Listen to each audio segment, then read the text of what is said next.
Imaginen por un momento un gobernante tan poderoso que su imperio florece, que construye monumentos que desafían el tiempo y abre rutas comerciales que traen riquezas nunca antes vistas. Ahora, imaginen que, tras su muerte, todo rastro de su existencia es sistemáticamente borrado. Sus estatuas son destrozadas, su nombre es raspado de las paredes de los templos y su legado es condenado al olvido. No es el guión de una película de fantasía. Esta es la historia real de Hatshepsut, el faraón que la historia intentó eliminar. Bienvenidos a nuestro canal. Hoy vamos a desenterrar uno de los misterios más fascinantes del antiguo Egipto. Una historia de poder, ambición y un intento de borrar a una de las mujeres más extraordinarias de la antigüedad. ¿Cómo pudo un faraón tan exitoso desaparecer de los registros históricos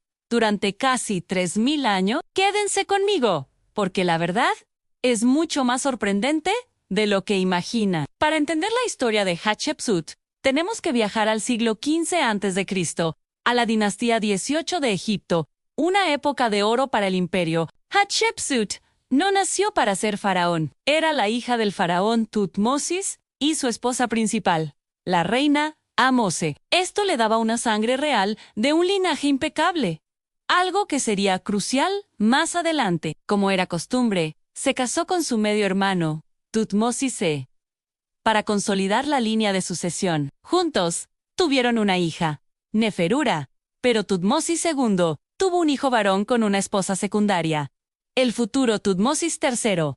El destino de Hatshepsut cambió drásticamente cuando su esposo, Tutmosis II, murió tras un breve reinado. El heredero al trono, su hijastro Tutmosis III, era apenas un niño. Siguiendo la tradición, Hatshepsut asumió el rol de regente. Su trabajo era gobernar en nombre del joven faraón, hasta que éste tuviera la edad suficiente para tomar el poder. Durante los primeros años, todo parecía seguir el curso normal. Hatshepsut gobernaba con eficacia, gestionando el país y manteniendo la estabilidad.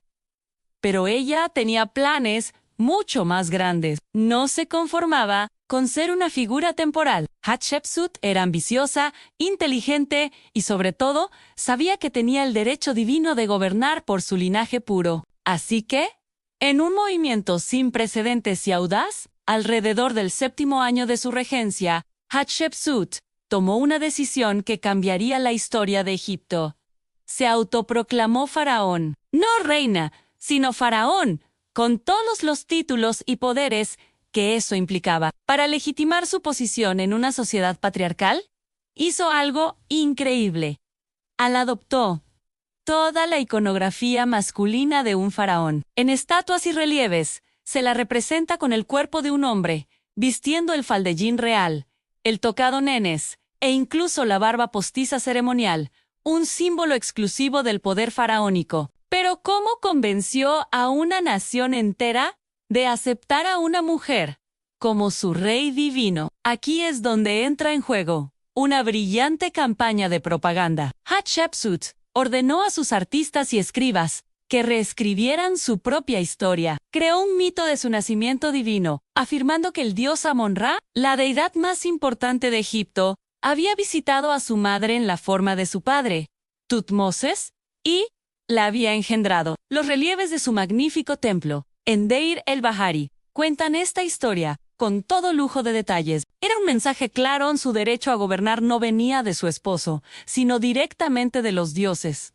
Ella era la elegida, y su reinado demostró que los dioses no se habían equivocado. Durante casi 22 años, Egipto vivió un periodo de paz y prosperidad sin igual bajo su mandato. A diferencia de muchos faraones que basaban su poder en la conquista militar, Hatshepsut se centró en la diplomacia y el comercio. Su hazaña más famosa fue una expedición comercial a la lejana y misteriosa tierra de Punt, un lugar que los egiptólogos creen que podría estar en la actual Somalia o Eritrea. Sus barcos regresaron cargados de tesoros exóticos a incienso, mirra, ébano, marfil, oro y animales exóticos como monos y jirafas. Fue un éxito rotundo que no solo enriqueció a Egipto, sino que también elevó su prestigio internacional. Además de su visión comercial, Hatshepsut fue una de las mayores constructoras de la historia de Egipto, rivalizando incluso con faraones posteriores como Ramsés II An.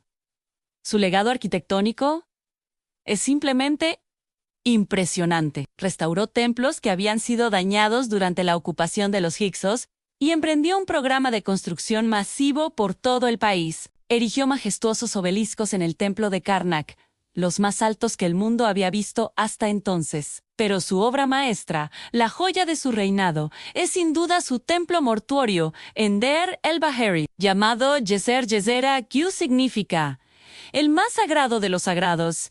Este templo es una maravilla de la arquitectura, construido en una serie de terrazas escalonadas que se funden con los acantilados de la ribera occidental de Tebas. Su diseño es elegante, moderno y completamente único. Es aquí donde Hatshepsut inmortalizó su historia, desde su nacimiento divino hasta su expedición a Punch. Este templo no era solo una tumba, era una declaración de su poder y su legitimidad. Un monumento destinado a durar para siempre. Irónicamente, sería uno de los pocos lugares donde su historia sobreviviría. Entonces, si su reinado fue tan exitoso, ¿por qué fue borrada de la historia? La respuesta es compleja y ha sido objeto de debate durante décadas. Alrededor del año 22 de su reinado, Hatshepsut desaparece de los registros. El poder pasó finalmente a su hijastro, Tutmosis III, quien ya era un adulto y había sido el comandante de los ejércitos durante el final del reinado de su madrastra. Durante mucho tiempo, se pensó que Tutmosis III, resentido por haber sido apartado del poder durante tantos años, ordenó una campaña de venganza sistemática para borrar todo recuerdo de Hatshepsut en cuanto ella murió. Esta teoría tiene sentido. Imaginen ser el heredero legítimo y ver cómo su madrastra asume el título que les corresponde. Sin embargo, la evidencia arqueológica cuenta una historia un poco diferente. La destrucción de los monumentos de Hatshepsut no comenzó inmediatamente después de su muerte. De hecho, parece que ocurrió unos 20 años después, hacia el final del reinado de Tutmosis III.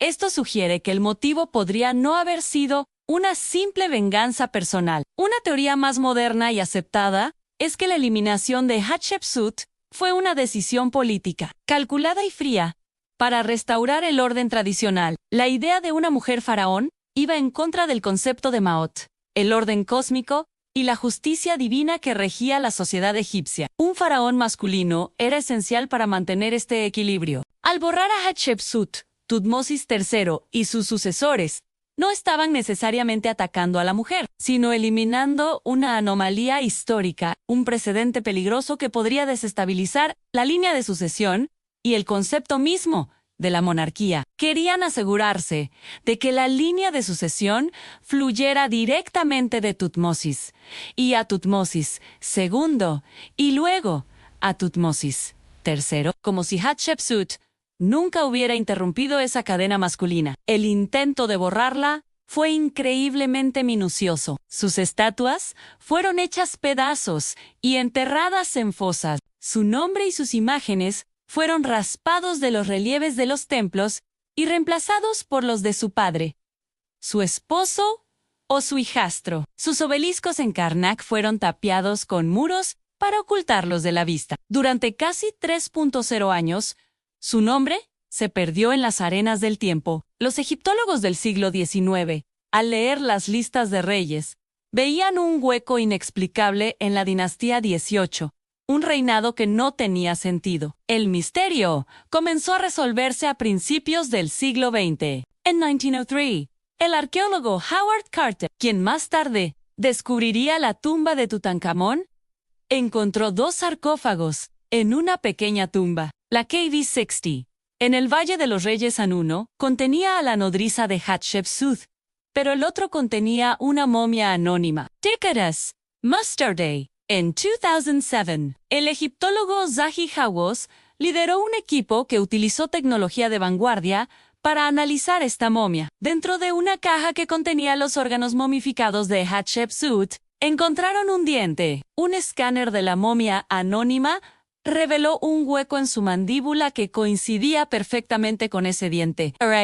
Después de milenios de silencio, Hatshepsut había sido finalmente identificada. La historia de Hatshepsut es un poderoso recordatorio de cómo la historia es escrita, y a veces reescrita, por los vencedores. Fue una gobernante brillante, una constructora prolífica y una estratega maestra que llevó a Egipto a una era de gran prosperidad. Y sin embargo, su mayo era pecado, a los ojos de la historia patriarcal, fue simplemente ser mujer. Su historia fue un intento de borrar la prueba de que una mujer podía gobernar tan bien, o incluso mejor que un hombre. Pero ¿cómo demuestra su redescubrimiento? La verdad tiene una forma de salir a la luz, sin importar cuántos siglos intenten ocultarla. El faraón que fue borrado ha vuelto para reclamar su lugar en la historia. ¿Qué les parece esta increíble historia? A mí me fascina pensar en la determinación y la audacia que debió tener Hatshepsut para desafiar todas las convenciones de su tiempo. Déjenme saber en los comentarios qué es lo que más les sorprende de su vida. Gracias por acompañarme en este viaje al antiguo Egipto. Si les ha gustado el video, no olviden darle a me gusta, suscribirse al canal y activar la campanita para no perderse nuestras próximas aventuras históricas. ¡Hasta la próxima!